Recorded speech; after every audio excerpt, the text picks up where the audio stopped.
Welcome to Jim's Reinvention Revolution podcast, the show that explores reinvention in the digital age as it relates to career, creativity, and technology. Stay tuned for interviews with professionals, entrepreneurs, and creatives that have reimagined success and are making a pivot. If you'd like to listen to the entire back catalog, visit jimreinventionrevolution.com for instant access. And now, here's your host, Jim. Hi everybody, hey, this is Jim, and welcome to episode 4 of Jim's Reinvention Revolution podcast.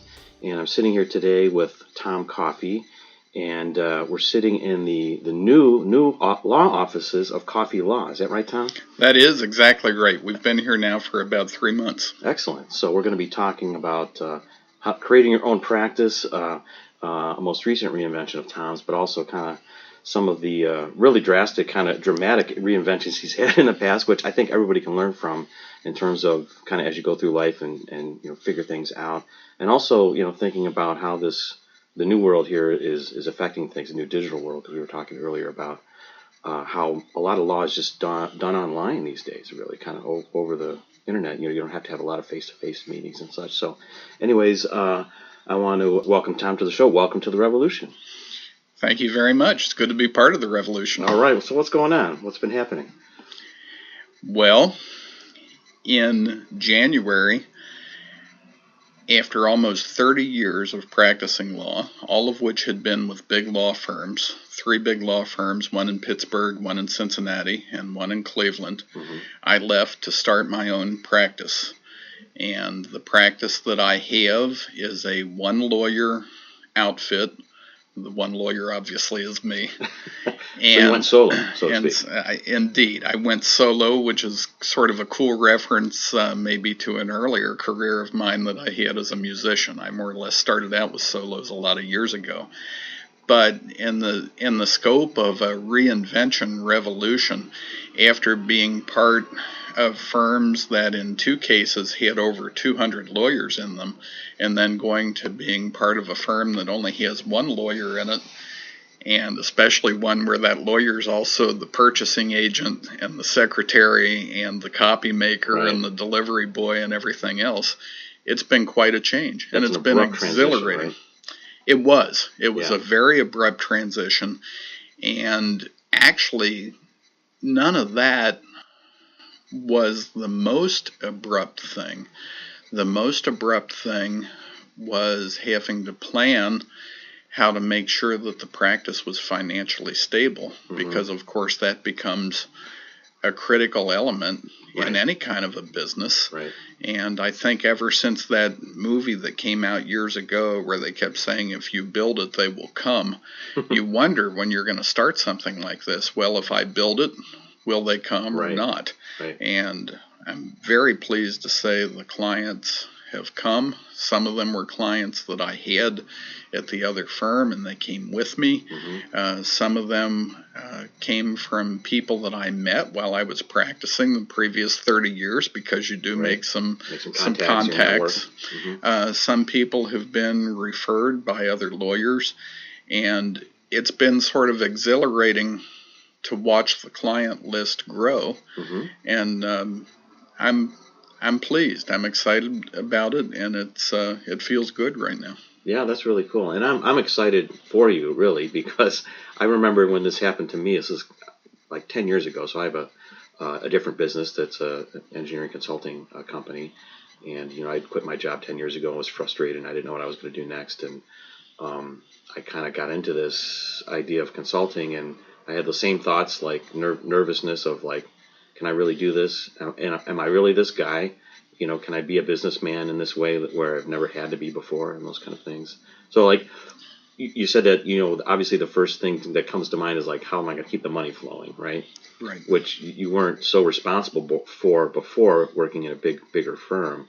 But I thought sometimes, when you're in a bigger firm, are you somewhat responsible for kind of some clients, or if you're partnership level? How does that work exactly? In most firms you are. In most firms you have some clients that you bring into the picture. You have some clients that other lawyers in the firm bring into the picture. And in my own case, my practice has always been a business practice with an emphasis on bankruptcy law. And so bankruptcy, when it happens to either a client or, more importantly, when it happens to somebody the client is doing business with, tends to be an emergency. And so that's one of the fun things about being in a big firm. You never know when the day starts what may come your way that day, and you may have to deal with it right at that moment. So most lawyers that do what I do had a mix of their own clients. In my case, I had an insurance company client that hires me to go in and try to correct malpractice issues where bankruptcy lawyers get into a case and maybe they make a mistake, or maybe they don't. Maybe something just doesn't go their way, but somebody accuses them of malpractice for a bad result. And in those cases, the insurance company would often have me go in and try to find a way to correct whatever the error was or rectify whatever the problem was. So I had that. I have a restaurant business that's well known in Cleveland that I actually incorporated many years ago, and I'm their general counsel. I'm an outside general counsel for them. Both of those two clients were clients who came with me when I transitioned. Okay. And did you get any pushback or blowback from the firm that you left, or? No, the firm that I was with was and is a tremendous law firm. And I was there for a little over 12 years. I had very, very good relationships with them, and as their business has developed, that firm has decided that there are certain fields that they really want to be deeply into. One of them is intellectual property law. One of them is mass tort litigation law. They have various other things that they want to focus on. The bankruptcy practice area was not an area that they wanted to focus on, and that's part of a major trend now with law firms that don't particularly want to have the area. So a lot of lawyers like me are leaving. Of specialization, or right. Okay. A lot of us are going into smaller shops or boutiques by ourselves. So in that way, in particular with bankruptcy, you mean, or just overall, just whatever the niche is? No, bankruptcy has a really fascinating history, and it's tied up in something that particularly younger people have trouble imagining and understanding. But for many years, bankruptcy law was relegated sort of to the bottom of the practice area. And most of the people who practiced bankruptcy law were either Irish or Jewish. And this is the part that younger people often just can't believe, but it's true. Many years ago, big law firms did not want Jewish people in the firms because there was religious discrimination against Jews. Okay. And they didn't want Irish people in the firms because most Irish people were Catholic, and there was religious discrimination against the Catholics. So the way the system grew up, a lot of law firms in the United States that focused on bankruptcy law were 1, 2, 3, maybe in some cases as many as 10 or 11 lawyers. And it was very common that they would either all be Irish, they'd all have Irish surnames, or they'd all be Jewish. This is interesting. Or the really interesting thing was, in many places, especially Boston, New York City, and some others, we have high concentrations of those groups. Then Irish lawyers and Jewish lawyers practiced together, but they tended to be excluded. And the very interesting thing that changed that was, as the American economy grew and business bankruptcies started to be big business, then those big firms wanted those practices. And so in many cases, they purchased those boutique practices, brought them into the big firms, and for a long time in the 1970s and the 1980s, part of the 90s, bankruptcy practice was really big business. In 2005, Congress amended the Bankruptcy Code, and they made it much harder for businesses to use Chapter 11 successfully. The bankruptcy business decreased dramatically, And there was a very interesting parallel event going on because venture capital firms at that time had so much money that they were constantly looking for productive places to invest. Right. And so in many cases, instead of having a Chapter 11, you would have a venture capital firm that would buy the assets, or maybe in some cases the stock of a business, and they would reorganize it just by recapitalizing it with vast amounts of money. Right. And this too caused a decline in the corporate bankruptcy business. So there's still corporate bankruptcy. It still works very well for some corporations. There are still a lot of individual bankruptcies, and now there are a lot of lawyers that have vast big firm experience, like me, who are working in small firms or by themselves. Right. Wow, this is kind of fascinating. I never knew the history of bankruptcy. It kind of reminds me of, like, Hollywood or the entertainment business, for similar reasons why certain sects of the population, or like you said, religious, or people that were discriminated, kind of, went to these other industries where maybe they could make an impact and have a chance to compete. There's been so much societal progress that for a lot of us, it's hard to envision a time when somebody would be excluded from working in a big company because they were Catholic or because they were Jewish or for any other religious reason like that. But that kind of discrimination was not even particularly secret for a long time in this country. Right. Interesting. Wow. Well, how about that? Thanks for the lesson on bankruptcy. So, but in terms of starting your own business now, okay, so grabbing onto it, you're mentioning something about how it's been, I guess, maybe an easier transition because a lot of things are online and It's been easier for me for two big reasons. One just applies to me, and that is that the colleagues that I had at the firm I was with have been very supportive of me coming out and starting my own practice. They've referred work to me, and friends of theirs have referred work to me, and I'm referring work back to them when I have the opportunity to do it. Yeah, that's been a very productive relationship. The more macro type thing, though, is what one lawyer is now capable of doing instead of being aided by large numbers of staff, like secretarial staff. Legal secretaries for a long time, and still to this day, are fairly highly compensated people because they have a high degree of accuracy. This is the one thing I wanted to ask you about. Like, is that what a paralegal is? Is that what you're referring to? Or is that a different position altogether? No, that's actually different. The paralegals are actually doing things like assembling certain kinds of pleadings and understanding, for example, how you put together an inventory in a decedent's estate case and listing the things. But are those folks that you would need, like, for your business now? Well, or not? I was curious because I was thinking, like, this guy's been working in a big firm.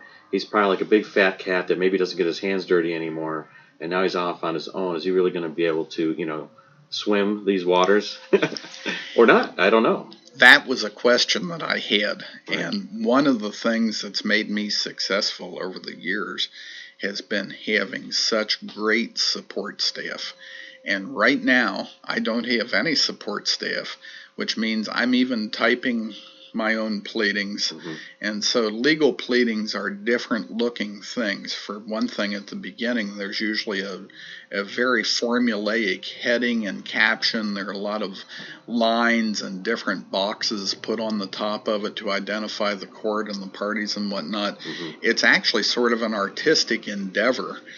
And years ago, when people worked with IBM Selectric typewriters, I wouldn't have been able to do it. Right. But I have the great equalizer sitting on my desk, which unfortunately people listening to the podcast can't really see. What is that over there, Tom? But the equalizer is my Dell laptop computer. And sitting next to the Dell laptop computer, I have a Hewlett-Packard printer scanner.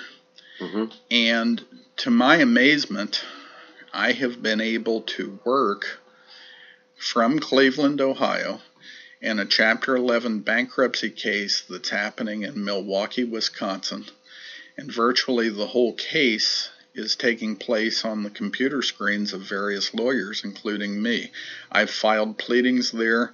People have responded to those pleadings. I've responded to pleadings that they've filed. And so far in the case, there's been one hearing, and the federal judge was kind enough to schedule that hearing as a telephonic hearing. And when they do telephonic hearings Really? So now, just audio, no video? Right, and it's no longer done the way it used to be, where some lawyers would be present in the courtroom, but there would be one disembodied voice coming from somewhere else. I see. Now when there's a telephonic hearing, everyone is on the telephone, and no one has the advantage of being in the room in that's person. a good point. Okay, so it's more like a conference call environment. It is a conference call environment, and it's, that is one case that I've been in the 3 months that I've been operating here. I've also appeared in a case in New York City. Right. I have a case going on right now in the Stark County Court of Common Pleas, which is Canton. It's about 60 miles away from here. Right. I have some cases, obviously, that are going on in Cleveland. It's nice to have at least something happening in your own town. Sure. But it's possible to appear in a lot of different locations by virtue of the computer and the written word. And what I've come to learn is that there's absolutely no point in being intimidated by that technology, because after all, it's there to help you. That's right. And the computer that I have was not a particularly expensive tool. I think all loaded up with Microsoft Word and Microsoft Office and the other things that I needed, it ran me about $1,200. Right. To my absolute amazement, the printer scanner, which is incredibly valuable because when you have your pleadings, you have to be able to scan them in and There's a lot transmit of them documentation that goes electronically. with practicing law, right? There is, and Tons of the printer scanner that I have is a very nice unit. But it's small enough that it fits on the top of the desk. It ran about $199, and it was a big shock. Which is incredible, right? It was. Years ago, this would have been a $5,000 purchase, right? If you could even do it. Right. I mean, I remember when the first computers came into the law office. At that time, I had just moved from Pittsburgh back to my hometown of Cincinnati, and the firm said everybody has to have a computer. And some of the older lawyers said, well, I'm going to save you some money. Just don't even get me one. I don't want to use it. And so there was this conversation that had to take place where they had to understand that you had to have it, because if you didn't, you'd be left out of every conversation. That's right. But I think that especially if there are younger people, and I keep saying older and younger, maybe I should say I'm 58 years old. So now there are more lawyers who are younger than I am, the lawyers that are older than I am. But I remember very vividly being on the telephone with a lawyer in another law firm. And he said, Tom, I have to send you all of these documents that are going to be used in this case. And that case was oriented toward real estate. So there were deeds and there were mortgages and there were site assessments. And I said, wow. I said, well, okay, have somebody bring them over and, I'll look as soon as they get there. And he said, well, do you have email? And I said, well, sure, I have email. He said, well, I can send them to you on the computer. Yeah, I said, you're kidding. These documents are going to come through the computer too? Right. And he said, no, really, they'll come through as little attachments and you'll be able to print them right there. I have to tell you, I was somewhat skeptical. I couldn't understand. Really? So this is probably back in early 90s? This would have been like about 1991 or 92. Right. That's when email first started. So it's a little history lesson for people listening out there. If you haven't experienced this, I mean, the transition's been pretty amazing in terms of just technology and the ability to do business, and it continues to kind of just really ramp up in terms of the way we can connect and reach out to people. Like you're saying, you can be sitting anywhere in the world now, practicing law and start your own law firm. I'm kind of curious about the total cost. Like, for example, so you had to build a website and have a presence, but it sounds like, for maybe $2,000, you can kind of be up and running and starting your own law firm, and essentially. I was completely floored by how small the costs were, but I was also completely floored by how important it is to connect with the right people. Right. So, for example, one of the things that you've got to have is a website, and in my case, it's not so much that people find you on the website, because I don't do really any consumer law or anything like that. It's that when a business wants to hire you, they find your qualifications on that website, and they share that website within the business as evidence that you know what you're doing. Right. And so I found a tremendous computer consultant in Brunswick, a suburb of Cleveland. And I was a little put off because I said, well, I don't really have my office open yet. Could I come to your office? And he said, well, my office is being worked on. Could you come meet me at Panera Bread? And so I went to a meeting with the web designer at Panera Bread. The reason I'm giggling is because I know Thomas as like this super high-powered, like legendary lawyer in Cleveland and across the country. And it's just kind of funny to me thinking like he's going to start his own law firm by meeting with a guy he doesn't even know at Panera Bread. That was my silly. reaction too. And when I went down there and spoke to this person, 30 years practicing trial law in federal courts, one of the things you start to understand right away is whether somebody is understanding you, whether they're smart, whether they're listening, whether they're creative. Right. I knew right away that I had found somebody who was a tremendously valuable consultant. What I didn't know was how much to expect to pay for that website.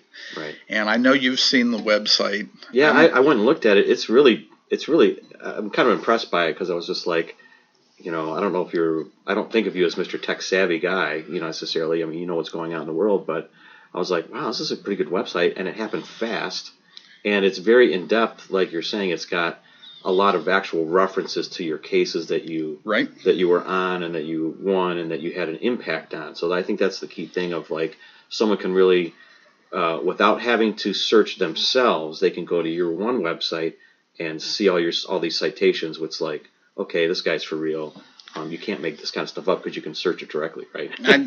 I think that I'd actually like to mention the person who put that together for me. Please do. I don't think we violate any rights there. No. The fellow's name is Ron Dorfeld. Does he have a website or something? He does. Okay. He runs a company called Extreme Multimedia Communications. Okay. So that extreme starts with an X. Okay. The way they do now. I'll try to find the website and link it. I'll have some show notes for the show. Oh, that'd be great. And afterwards, you'll be able to go to Jim's reinventionrevolution.com and find those show notes. So I have to watch out for some things, but I think I can give away my own information at will, and I don't mind disclosing this. The website that I really like cost me a little over $700.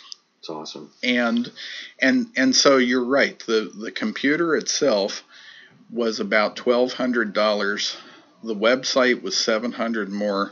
This magnificent printer back here that just can't be left out of the conversation was about another $200. And so for a little over $2,000, suddenly I had a web presence and I had the ability to file papers in federal courts across the United States and state courts in Ohio. I have the ability to communicate with anybody virtually anywhere in the world. And years ago, when I was young in the profession, that's what some of that support staff had to do because we didn't have a computer. So if I was going to file pleadings, say in Wisconsin, that meant that a lot of people had to make a lot of copies. Somebody had to get on the phone and call the court up there I know this sounds odd, but you had to get on the phone and get their address because you didn't have a phone book for Wisconsin. It wasn't easy to find. Right, it wasn't easy to find. And there were numerous copy requirements, and then you had to send it. And of course, now in this time, Federal Express is so common that everybody thinks that that's always been like that. Right. But I've watched Federal Express grow during the 30 years that I've practiced law. Right, because lawyers are a big user of these, courier services, right? Overnight services, all these kind of things, because it's a time-based thing, when you're working with the court system, right? So this has been, in some ways, a great equalizer. Yeah. But, if you look at the technology revolution that happened when the iPhone came out, some other things got a lot less popular. You no longer absolutely had to have a watch because your phone would tell you what time it is. Sure. You didn't have to have a calculator because there's one on your phone. Right. You didn't have to call the number for the weather or the time anymore because all of that's on your phone. And in the same way, I think some of this technology is going to be a threat to some of the big institutions, including some of the big law firms. Right. And so when the firm that I was with here in Cleveland decided to focus very tightly on practice areas that it is huge in and has a lot of lawyers staffed up and really does that, I had respect for that decision because I knew that was good for them. And at the same time, I knew that it would be good for them to have the contacts with me, and it would be good for me to have the contacts with them. So it's very interesting. At a time when technology is huge, personal contacts are also even more important than they've ever been. Right, there's no replacement for that. And that's really what I think the new technology is enabling, like with Facebook and Instagram. Now you can have even greater or more intimate access to these relationships. You know what I mean? So that's interesting. I maybe just put this in context a little bit for other people listening, around the country or around the world. That Cleveland's a pretty well-known law town in general. So like this is not like an aberration of some smaller city or this and that. I mean, I think the largest law firm in the country, I think, is headquartered here. Is that right?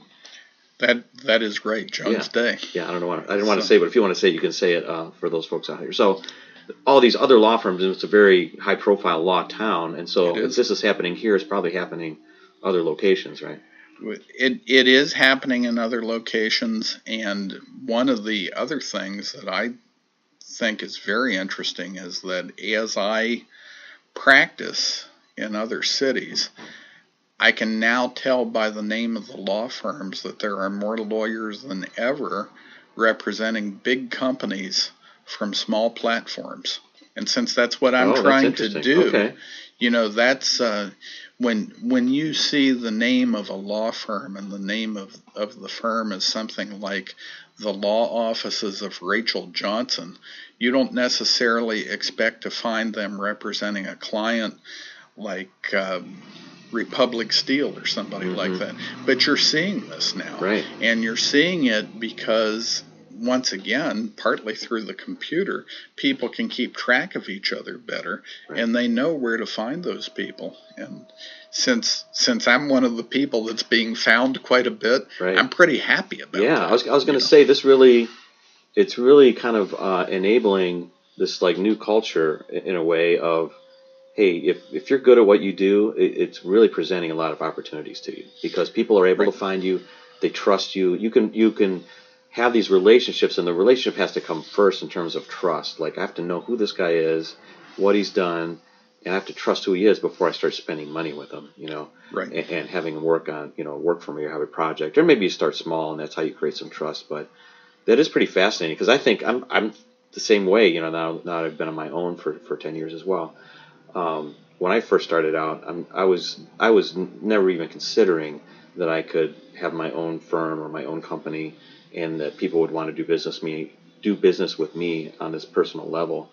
But I just thought I had to work for a bigger company or had this bigger concept in mind. I mean, it took me time to learn a bunch, but I mean, it's really interesting. There's been at least to me, a very interesting sidelight of that, which is I wondered how people who were clients of mine And I wondered how people who might become clients of mine would react to me not being part of a huge law firm anymore and being on my own.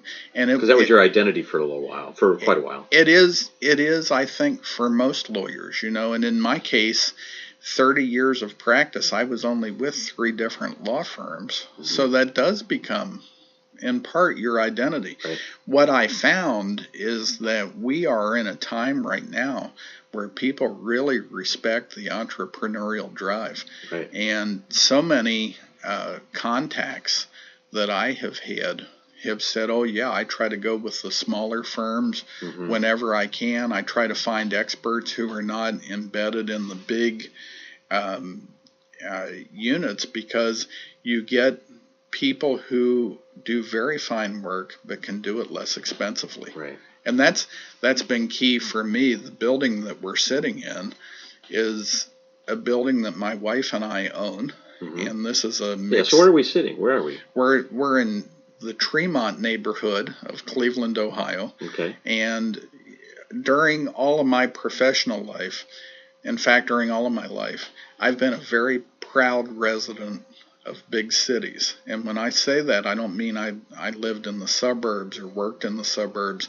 I like the cities themselves. Like living in the city, yeah. So Tremont is not a separate suburb or a city. It's a neighborhood in the city of Cleveland.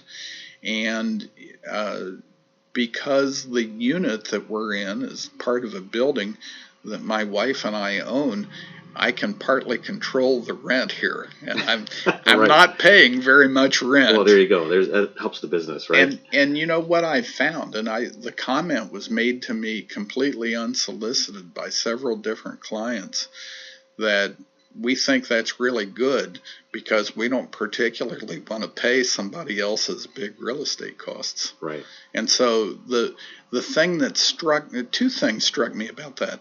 One was that the clients were thinking about it. And the second one was that they had no compunction about saying it whatsoever. Right. And I don't ever stop to think about what their cost structure is like. But of course, I'm not paying their bills, and sure. And they are paying my bills. But that's been part of the value proposition for me, was that in this technological age, you can have big league, big firm, really high-powered service, and you can have it with a cost structure that's very efficient, right. And so you pay less for it. Right. And so those savvy customers kind of find you, and they probably have a better just customer experience, right? Really. And I say that with no criticism at all of the big places, because in this country, right. The big law firms in many cases are where you find the top-notch experts. Right. And there are still top-notch experts in a lot of big firms. They're still in many ways almost in a campus-like environment where a lot of ideas are exchanged and a lot of really productive stuff happens. So I'm not advocating at all that this is the only way to do it. Sure. But I am expressing some surprise that if you want to make your living this way, if you want to be by yourself and you want to stand on your own 2 feet, the technology platform now exists so that you can do it and do it really well. Yeah, it's really there, and I've seen it happen with you, like right before my eyes, so it's pretty cool. So that's fun. But, this isn't the only thing that you've been doing, right, and have done all your life. So let's rewind a little bit, because there's another reason why I always think of you a lot, because we're connected through music, of course. And I think I just recently, kind of last few months, connected you with this big band, so you've been able to do some gigs with us and go to some rehearsals. But let's rewind a little bit when you first got into music before you got into law, because this isn't the only thing you've done. And how did those transitions, kind of occur, or reinventions happen? Because maybe that has had an impact on maybe how you've been able to become an entrepreneur, or maybe feel that you have the wherewithal to try this thing because you had these other dramatic sort of changes, maybe forced upon you or maybe by choice earlier. So let's rewind a little bit. When I was growing up in Ohio, I lived in Cincinnati, and I had the very great good fortune to attend public schools in a suburban Cincinnati school district called Sycamore. And the people who lived in that district, in large part, were like my family, where many of the fathers had served either in World War II or in the Korean War. Mm-hmm. When they got out of the military service, they tended to buy houses in the same neighborhoods, and many of those neighborhoods, like the one I grew up in, were constructed with that in mind. My parents bought their house in 1954. It's no accident that that was right at the end of the Korean War. My dad was in the Navy. He got out. He bought a house there. Those people believed strongly in the public schools, and they voted for tax increases. And the schools there had a phenomenal music program, and I became fascinated with the band.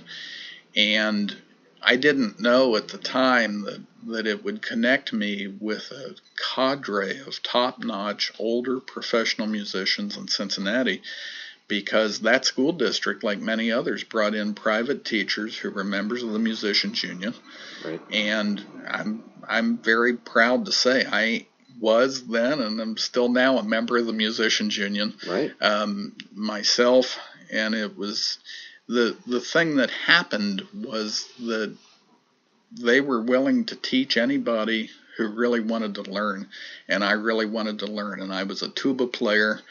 And back in those days, the older musicians said, well, if you play the tuba, you have to double. You have to also know how to play at least the electric bass guitar and maybe also the string bass, the upright bass. And so I learned both. Because musically that goes together, right? So that's you're playing exactly bass right. parts with the tuba.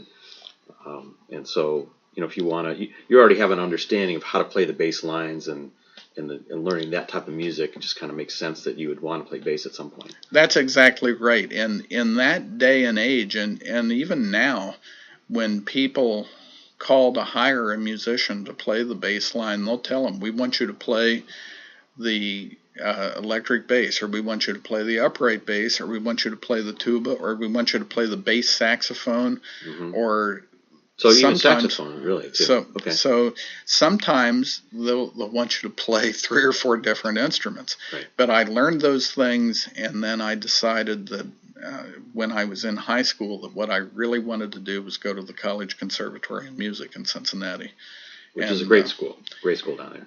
I'm really proud of it, and I really got to do exactly what I wanted to do, which is...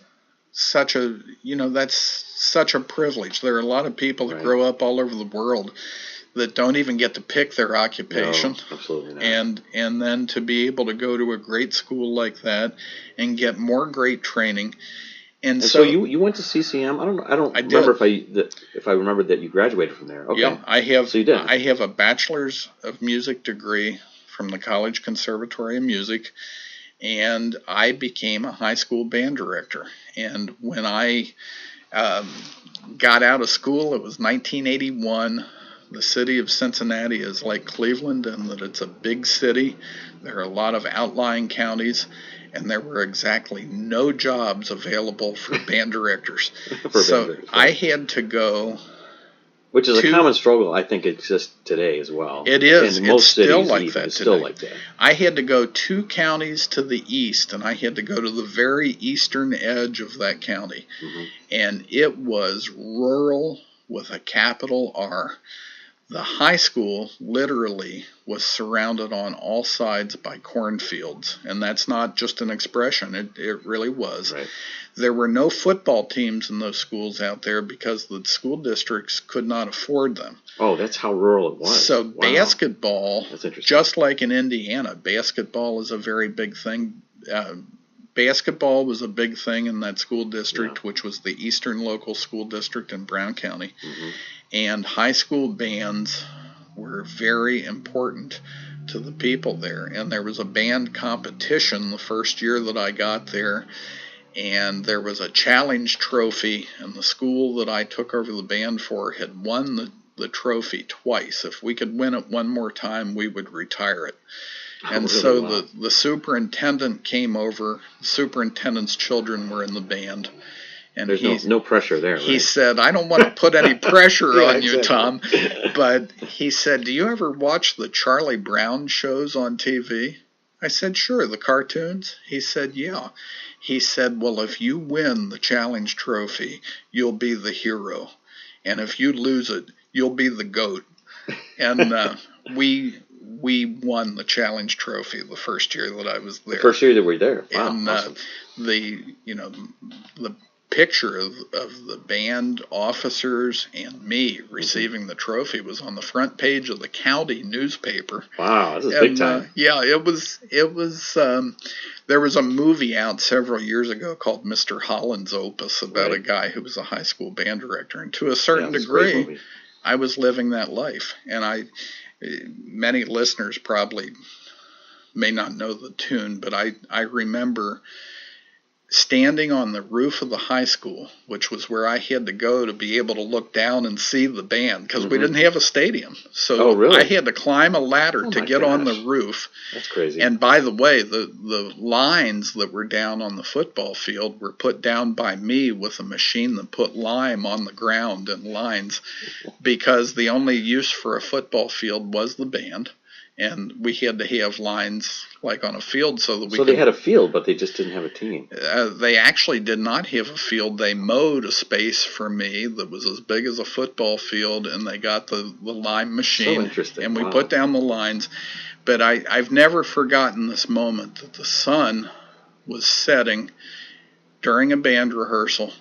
I had all these young high school musicians out there in the country.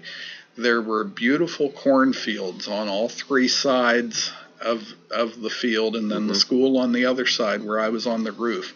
And those kids were playing the tune MacArthur Park. And it looked like a setting out of the best movie that could have ever been made. I mean, it was so good it looked like a beer commercial. It was really an emotional moment for me to see that. And that was the way that I got started in that business. And the way that I started in that business actually had an impact on how I got into the law. So that's really sort of unusual. Okay. I had to drive about 60 miles to the farthest end of the district in the morning. And then it was a big district, and I taught in different buildings. So when I came home, I would work my way. You weren't at the high school? No, I would start at an elementary school. Okay. Then I was at the high school in the middle of the day. It was in the middle of the district. At the end of the day, I would go to another elementary and junior high school, and then I'd drive 45 miles home. I was the only music teacher. Wow. Yes. Okay, this is a very good picture that you're painting here. And so I had to have something on the radio. And what I had on the radio was National Public Radio Morning Edition in the morning and All Things Considered in the afternoon. And it occurred to me that in almost all those stories on the radio, first there was almost never a story about a school band director of any kind. Right. But in almost all the stories that were on, there were lawyers who were doing big things. Oh, interesting. And I loved what I was doing as far as the teaching. Right. But, they talk about whether teachers are well paid. This was 1981. I still remember very vividly my salary in 1981 after graduating from one of the top music conservatories in the United States was $12,012. Yeah, that's and big time. You don't live very well on that. Right. And by my third year, I was all the way up to $15,036. Right. And I'll tell you, $15,000 was a milestone for me. I was hoping to get over $15,000. Right. But I also had friends who I had gone to school with who were now in law school and were talking to me about it, and I kept hearing. So the thing that really made the difference was that the Baldwin Piano and Organ Company in Cincinnati had gotten heavily into high finance, and it went into Chapter 11 bankruptcy. And I had the story on the radio, and a reporter. So you heard a story about bankruptcy. Yes. That's even more interesting. And because it's like maybe that was the genesis of why you would focus on bankruptcy. There were two stories about the case back to back, one after the other, and I couldn't believe what happened. They went to the president of Baldwin, who had turned Baldwin from being a piano making company into a conglomerate that was into a lot of commercial finance. Mm-hmm. And they said, Mr. Thompson, what about the piano making division? And his answer was, I don't play the piano. And I thought, that's terrible. Right. And the next day, they were interviewing one of the company lawyers. And they said, what about the piano division? And he said, you know what? I do play the piano, and we're not going to see piano making stop on my watch. And wow. I thought, that is an amazing thing. How can that lawyer say that? That's pretty heavy. And that's tremendous that they're going to say that. And that really... It really resonated with you. It did. Right? And I got a hold of a friend of mine who I had gone to school with from 6th grade all the way up through college. And he was in law school at the University of Cincinnati. And I asked him how to go about getting in. Mm-hmm. He told me there was a hard test called the LSAT, was the law school admissions test. Right.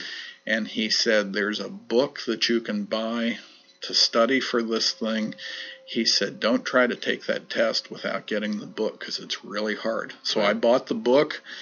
The book was really interesting. It had interesting logic problems. Mm-hmm. It had reading comprehension things. So let me stop there real quick, because you went and studied music. And so, like, to me, like, most musicians probably wouldn't fancy themselves as folks that would go to law school or would go get an MBA or be more this academic kind of person necessarily, right? Because it's more a lot of music is applied and such. That's true, and it was the only time in my life that I was ever discouraged from anything by the people who taught me to play.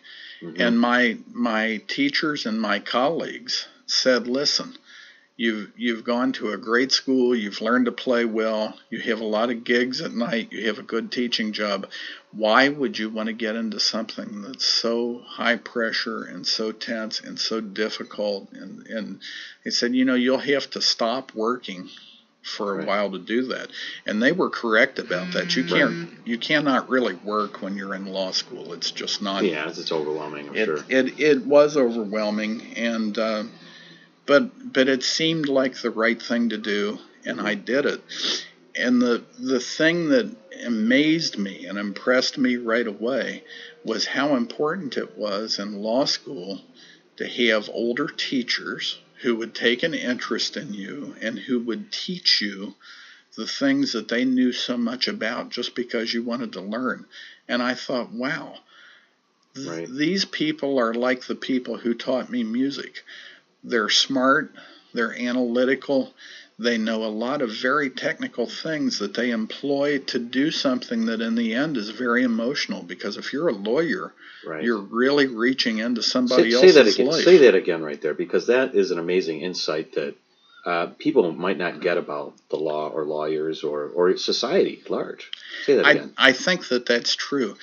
If you're interested in something and you work hard, and you're in a professional atmosphere like a music conservatory or a law school, you can find mentors who will want to teach you because they've worked hard to learn it, and they want to pass it along, and they want to see you succeed, and they want to see you do it. And I had great mentors who were my teachers as musicians.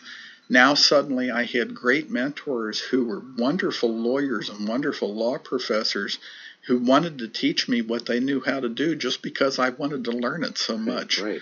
And And they had this component about it being so technical, but in the end, it's an emotional. It's in this emotional context that you really have to be aware of to really get the results you're looking for. It's exactly right. And I had a professor who was a particularly great mentor who had come from New York City. He had grown up in an Italian family, and he said until he was 5, he thought the United States was a country where the Italian language was spoken. When he went to public school, he found out that it wasn't, and he had to learn English. Right. And this teacher, Alphonse Squilanti, had a saying, "He who does not succeed me fails me." And so I wanted to succeed Alphonse, and when I graduated from law school, I went to Pittsburgh and practiced for 3 years. I had a chance to come back to Cincinnati, and as soon as I came back to Cincinnati, I found out that Professor Squilanti had had a heart attack, and he had been ordered to stop teaching. And he refused to stop teaching. He said, "If I stop teaching, I'll die." Right. They said, "If you keep teaching, you'll die." Right. And he said, "Well, maybe we could split the difference." He said, "One of my students just came back and is with a big firm. If he would take one of my classes as an adjunct faculty member, I could take the other and I could keep teaching." And that started me on a path to teaching for 12 years in the law school of the University of Cincinnati, where I taught classes in commercial law, the same ones that Alphonse had taught. And to give you an idea of the seriousness of the dedication of these teachers, the University of Cincinnati sits on an enormous square campus in the middle of the city. And Professor Squilanti had been ordered by his doctors to walk every day. And so I would meet him in the morning at 7 o'clock in the morning, and we would leave the law school, and we would walk the first 2 legs, which were downhill. And on those 2 legs, he would give me what amounted to private lessons in the intricacies of advanced commercial law. And I knew that when we got on the 2 legs of the walk going back up, he couldn't talk very much then. He had to concentrate on breathing.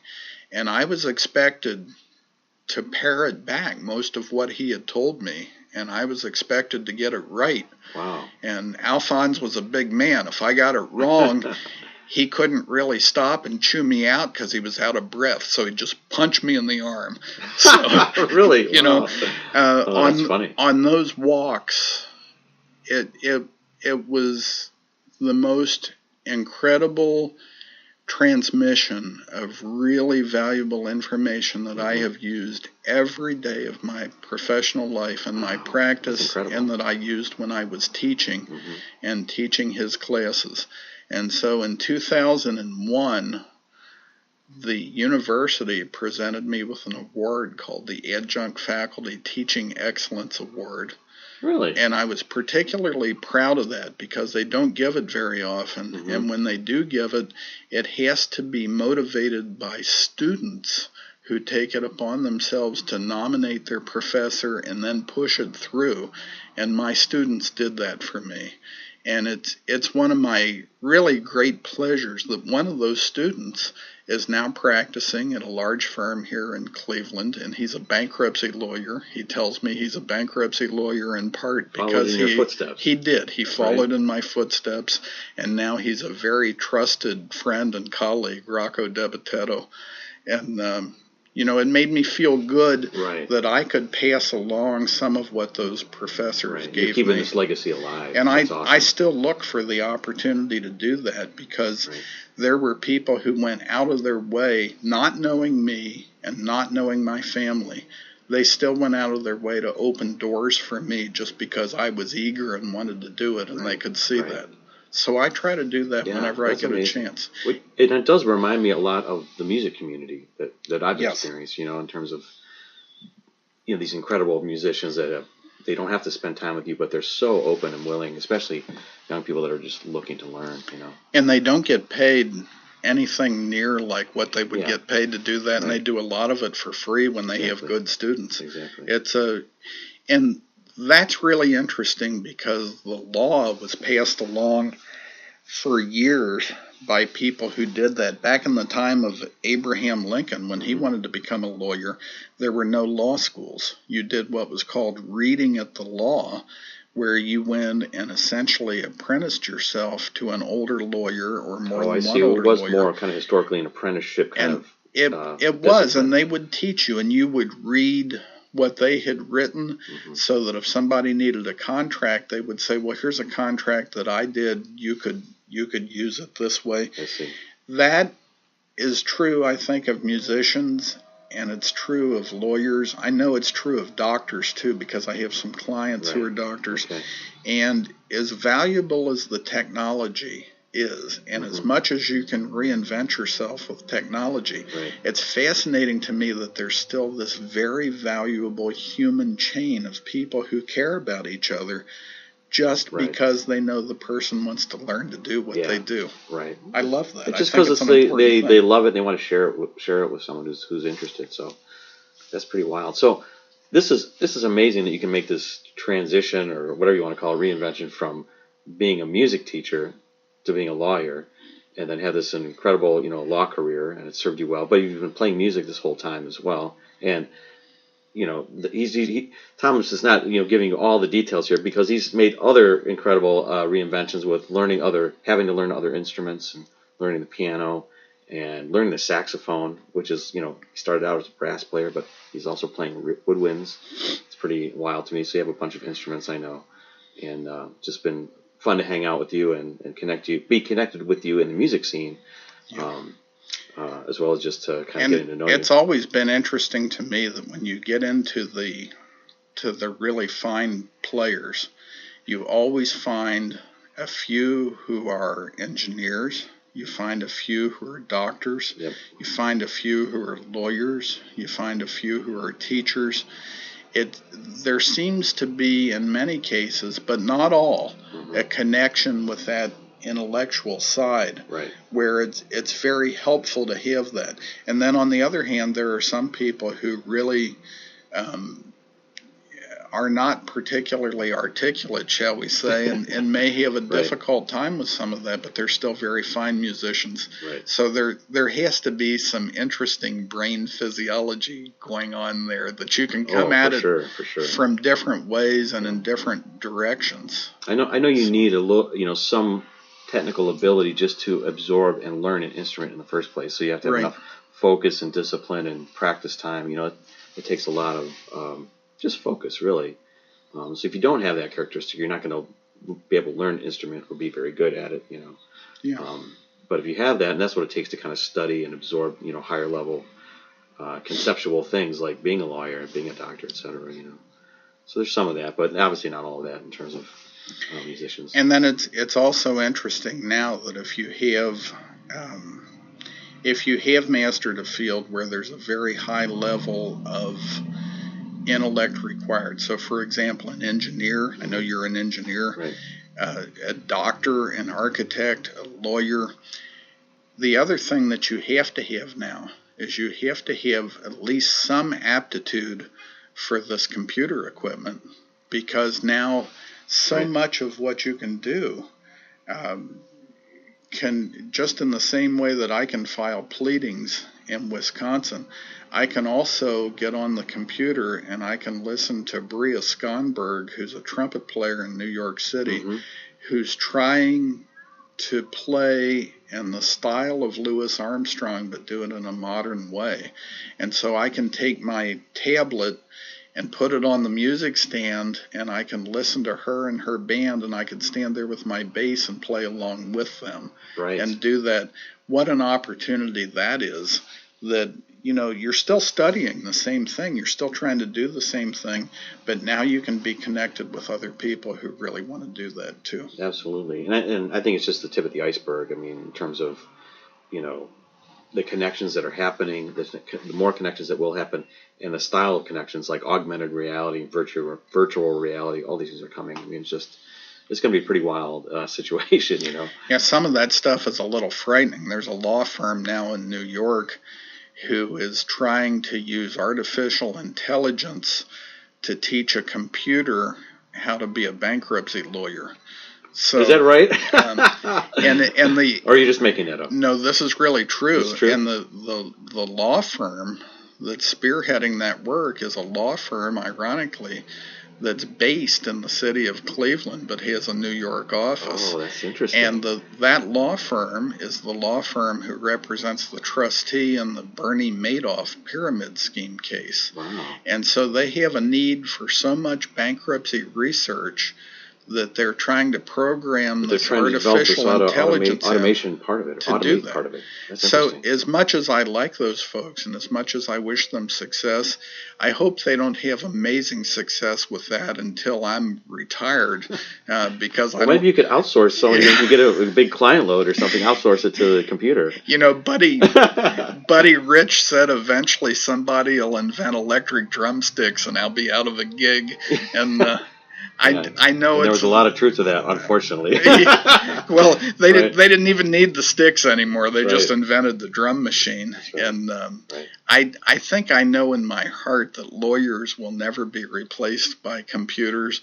But it's still a little unsettling when you hear that somebody wants to delegate some of that to a machine. Yeah. Well, so, I mean, that's in every business out there it's happening. So it's that's just going to be the world we're living in. As time moves on. I'll tell you something about that. There's a picture on the wall that actually maybe we could get a picture of that and put it on the website. But there's a picture of a really terrible storm happening, and there's somebody with a very large yellow umbrella, and that person is shielding somebody who's smaller from the storm. And that picture was hanging on the wall of a restaurant in Cleveland.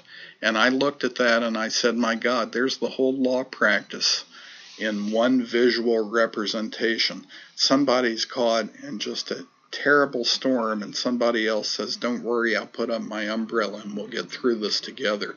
And they will never have a computer, no matter how good its intelligence is, that understands the ethos of what's happening in that picture. Right. And because of that, there's always going to be a need for lawyers. There's always going to be a need for people to train them and to teach them the way my professors taught me. And there's always going to be a need for musicians who can play that kind of stuff and hit people in the heart with it. So these are good things. No doubt about that. And it's a good time. What a great image to wrap up on here, because I'm looking at it. We need to put that on the website. Maybe I'll put it on Jim's Reinvention.com. I would be honored to have it on there, because it's so rare to me that you see something and you say, wow, there's my whole profession in one visual. Right. But there it is. And that's what it's really about. That's what it was about when lawyers started. Right. And that's still what it's about. And I'm honored to be a part of that. And I've been honored to be on the podcast, too. Well, thank you so much. Thank you again for being here. This is thanks for taking your time and sharing your stories. And that's been great. I've enjoyed it. Anyways, we got to get out of here. Remember, if you're enjoying the podcast, please like and share it on Facebook with your friends out there. And we'll see everybody next time. Thanks. Thank you for listening to Jim's Reinvention Revolution podcast. If you want to hear more, join our mailing list at jimjimsreinventionrevolution.com. See you next time, and remember, the revolution has just begun. So dig in, embrace the process of reinvention, and start realizing the success you've always dreamed of.